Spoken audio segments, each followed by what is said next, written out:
অসাধারণ বন্ধুরা, বসে পড়েছি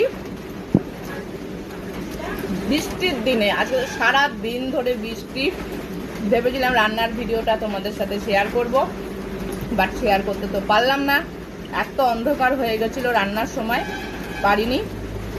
আজকে বর্ষায় কিন্তু আমি ইলিশ মাছ খাচ্ছি, খুবই কম দামে ইলিশ মাছ পেয়েছি, সেই কারণে ইলিশ মাছ খাচ্ছি। আর এই খাচ্ছি চিচিঙ্গা ভাজা, ইলিশ মাছের মাথা দিয়ে চিচিঙ্গাটা ভাজা হয়েছে।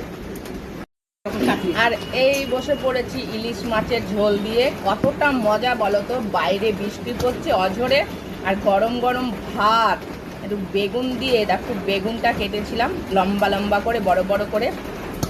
ইলিশ মাছটা সর্ষে বাটা বেগুন দিয়ে ঝাল, ইলিশটা জাস্ট দেখো। আমি 800 টাকা